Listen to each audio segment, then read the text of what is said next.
Hello and welcome to today's SAP Business One video on an order to cash sequence within SAP Business One.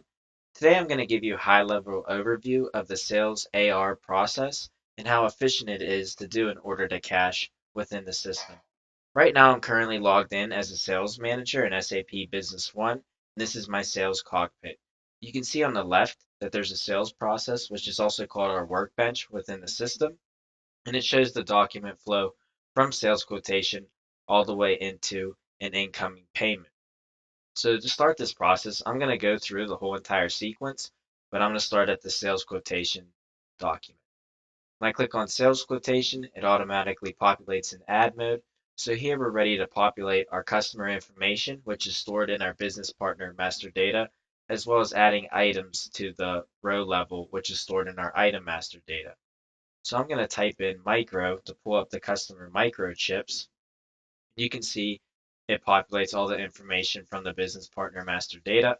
And now I'm ready to add an item with the system. You certainly can type in the item that you know you want to add to the quote, or you can hit the golf ball and it lists all of your items within the system and shows if it's in stock or not. Excuse me.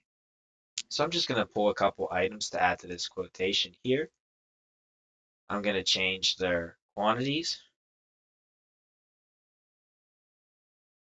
And now I'm ready to add the quotation. So I'm going to scroll down here and click add, and green light means go, and it's added to the system. Now I'm going to use my VCR arrows within the system to pull up the previous sales quotation. And you can see here it populates all the information that we just added.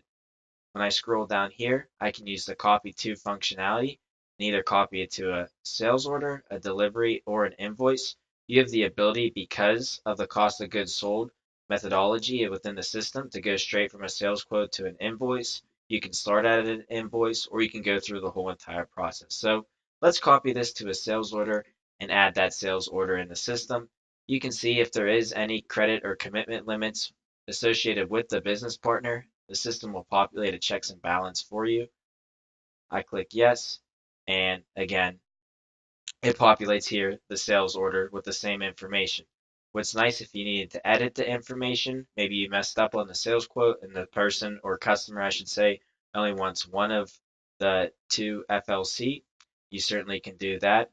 Once everything looks okay, you can add this to the system. And then this is a good example of how the system will populate checks and balances for you. So you can see it won't let me add the document until I add a delivery date here. So that's just a nice tool, because every once in a while, including myself, we work too fast within the system when we get comfortable and we skip a step here or there, but the system always reminds you. So I'm going to populate a delivery date. Let's say we want to send this out on the 25th. I click tab. It will update again it checks and balances so the row levels are delivered on that time. I click yes, and I'm going to add that sales order into the system. Again, another checks and balance due to the credit limit. I click yes, and green light means go. From here, I can use my navigation arrows and populate the sales order with the information that we just entered. And if I wanted to, from a sales order standpoint, I can create a pick list so my warehouse managers know what items to pick to get ready for delivery. Or if there's a pick list associated with the specific sales order, I can view the pick list as well. So that's a nice efficient tool within the system. However, I'm ready to copy this to a delivery to get these items out to my customers. So I'm going to click on delivery. My delivery document populates with the same information. Again, if you need to edit anything before delivering, you certainly can do that. And once everything's ready to go, I can click add in the system. It'll do another checks and balance, and that delivery will be created. From the delivery document, you can certainly, if you have to return or create a return request, you certainly can do that. You just click on return. It'll populate the return document and you can add that information. However, we want to add this to an invoice and get the incoming payment for these items. So I'm going to add this to an invoice using the copy to functionality, which is a very efficient tool. What's also nice is if I look at my remarks here, you can do it.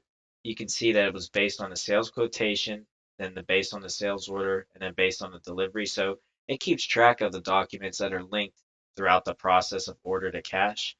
And from here in the AR invoice, we can apply an incoming payment to it. So if I click on my money symbol down here, it populates the payment means for an incoming payment.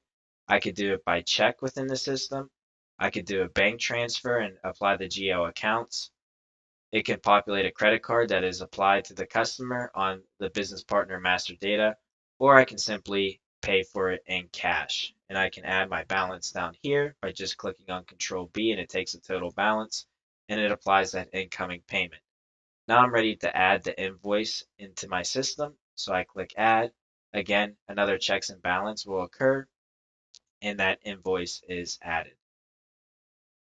So I'm going to pull up that invoice. And what's nice about the system is it's very gap compliant. So it takes care of all the financial transactions on the back end, creating journal entries of the movements between debits and credits and who's getting the credit and what's getting debited based off the cost of goods sold. So from here, I can right click and view my journal entry associated to the total movements, and we can see the total debit and credit after the invoice is applied. I also can view a powerful tool called the relationship map. So if I right click here and populate the relationship map, what it does is it shows me all the documents linked to this invoice since I'm on the invoice. And we can see from an order to cash standpoint, we started out with a sales quotation with the business partner microchips. We applied it to this sales order. If I wanted to view the sales order, I can double click and it'll populate that sales order. Then we did it to a delivery. That delivery was sent out. We applied the invoice and for an incoming payment. And then if I click on posting details, I can see there was an AR invoice and a journal entry occurred, and there was an internal reconciliation that took place. If I need to view that internal reconciliation, I certainly can double click and I can manage and adjust this if I have to. That's a quick order to cash demonstration. Thank you for listening, and I hope you realized how great Business One does it and how efficient it is done in Business One. Thank you for listening.